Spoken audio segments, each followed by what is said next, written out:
Good morning. In this video, we are going to continue with chapter 14, Statistics. In the previous video, we had already seen the definition of statistics, a collection, analysis, interpretation of quantitative data. Then, in order to find the mean, we needed class mark, which is upper limit plus lower limit divided by 2. Then we had seen how to calculate mean using direct mean method and assumed mean method. Formula for direct mean, x bar equal to sigma fi by sigma fi, and for assumed mean, x bar equal to a plus sigma fi di by sigma fi, where a is the assumed mean and di is the deviation of a from xi.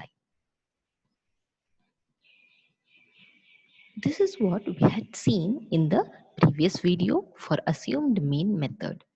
In this, you can notice that here di is having difference of 10 in each row and our answer is 250. What if we can reduce the calculation still? Here we are having everything as a multiple of tens. Now 10 is the class size. When you subtract 30 minus 20, 10, 40 minus 30, 10. Class size is 10. We can see that the deviation has a difference of the class size, which is 10 completely. So what if we can divide by h and make our calculation still more easier? That is what we are going to see in step deviation method.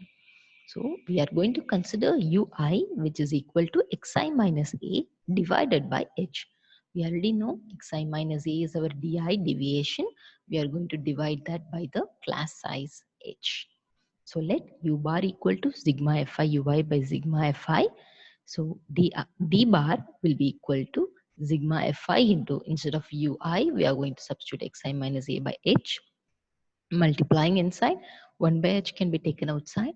Sigma fi xi by sigma fi minus a into sigma fi by sigma fi. Here a we take common out. Then we are going to have the first one to be x bar and the next one sigma fi will get cancelled. So we'll be left with a. This is h into u bar equal to x bar minus a. Now x bar is equal to a plus h into u bar. So the formula for step deviation method, x bar equal to a plus h into sigma fi ui by sigma fi. Let us consider the same example. We are going to solve that by step deviation method. So the marks obtained by 50 students of class 10 of a certain school in a maths paper consisting of 70 marks are presented in table below. Find the mean of the marks obtained by the students by step deviation method. Class interval and number of students list is given in the table. Now, for step deviation method, we are going to have the first column to be the class interval, second column will be the frequency, and sigma fi will be sum of all the frequencies. Same as the previous two methods, we are going to find the class mark also for this, which is 0 plus 10 divided by 2, 5, 10 plus 20 divided by 2, 15, and so on. Now di is xi minus a. So here we are assuming 35 to be our a. So we'll have this. Now it is not essential to write the di column. Since this is an example, I'm just explaining in detail for you. You can directly write ui in your actual answer. ui is xi minus a divided by h. So this answer divided by h, our h is 10 over here. So then we are getting a much smaller number. Now let us multiply fi to ui. So frequency 2 into minus 3 minus 6, 1 into minus 2 minus 2, so on. We have formed the column. Now sigma fi ui, again you have to add the negative numbers separately, positive numbers separately, and then solve them to get the answer 25. Now in the previous assumed mean method, we had 250. Here we are having 25. So look at how much our calculation has been reduced by using step deviation method. Now we'll substitute this in the formula x bar equal to a plus h into sigma fi ui by sigma fi.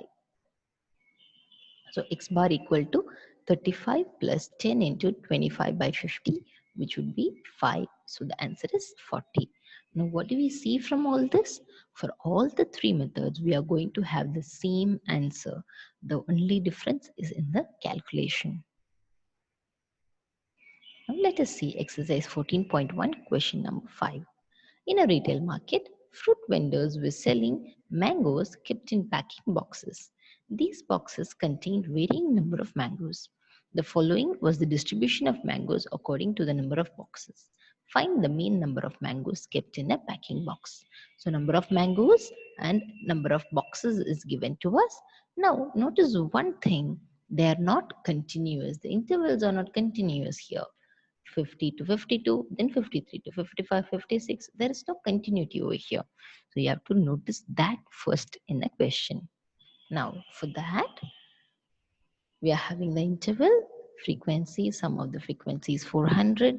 Now, class interval, from the lower limit, we are going to subtract 0.5. From the upper limit, we are going to add 0.5. So we get 49.5 to 52.5 in order to make the interval continuous. You have done this in your previous class, so I'm just explaining that. We have the whole class interval column now.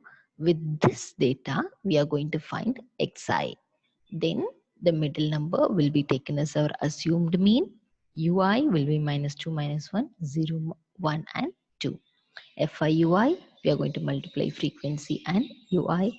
Solving, we get 25 for this. Now, sigma Fi is 400, FIUI is 25, assumed mean is 57 and class size is 3. When we substitute that in the formula, the x bar equal to 57 plus 3 into 25 by 400. Solving, we get x bar to be 57.19. So what are the points to remember in this? First thing, you have to check if the class interval is continuous. If not, you have to subtract 0.5 from lower limit and add 0.5 to the upper limit. So whenever you're given a question, this is the first thing to check. The next one would be the class size. So if the class size are equal, it is easier to solve with step deviation method because your calculation is going to be very, very less. If it's not equal, you can use step deviation even if it is not equal, but you should be able to choose your h accordingly. So if you don't want any confusion, it is better to use assumed mean method, as direct mean method will have lot of calculation. So comparatively, assumed mean method is a better way to solve if the class size are not equal. But we can solve it using step deviation method also. But if the numbers are quite small, then you don't have to take the extra step of finding the assumed mean, then finding the deviation, and then finding UI. You don't have to do all that. You can directly use the direct mean method. If the question has not specified which method to be used, then you can choose any method of your choice.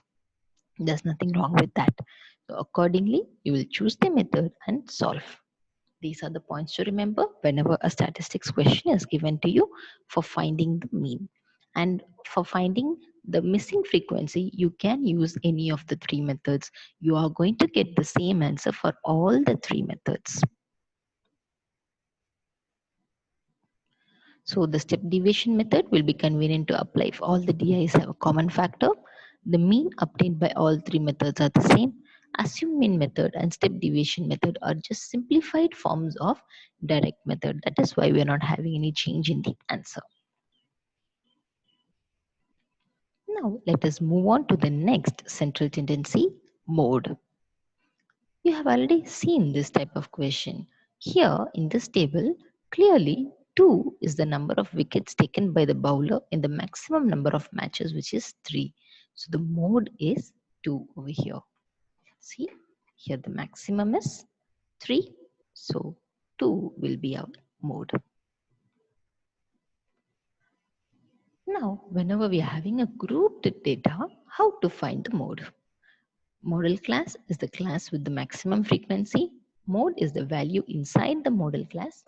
Mode is equal to L plus F1 minus F0 by 2F1 minus F0 minus F2 into H, where L is the lower limit of the model class H is the size of the class interval, assuming all class size to be equal.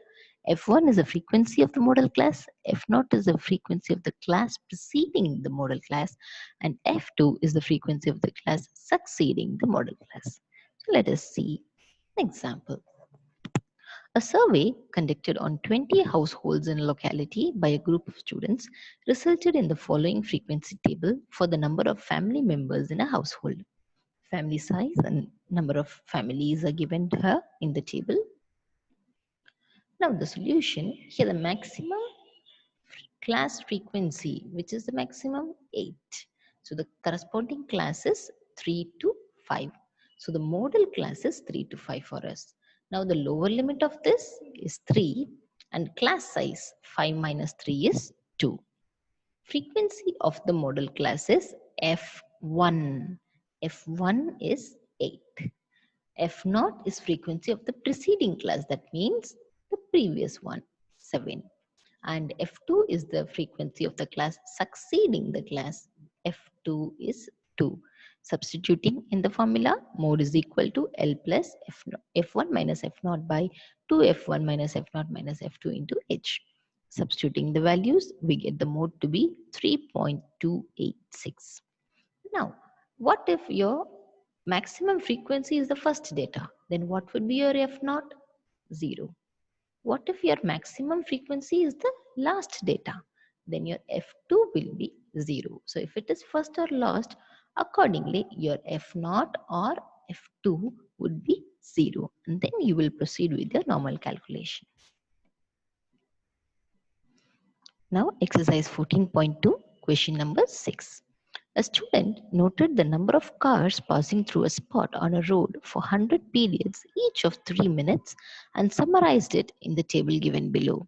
Find the mode of the data. So the table is given to us. Let us find the mode for it. Here the maximum frequency is 20 and the corresponding class 40 to 50. So the lower limit is 40. H is 50 minus 40, which is 10. Frequency of the model class F1 is 20, F0 12 and F2 is 11.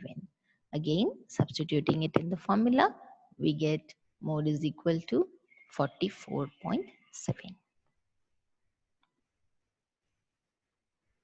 With this, we have come to the end of the session. Thank you.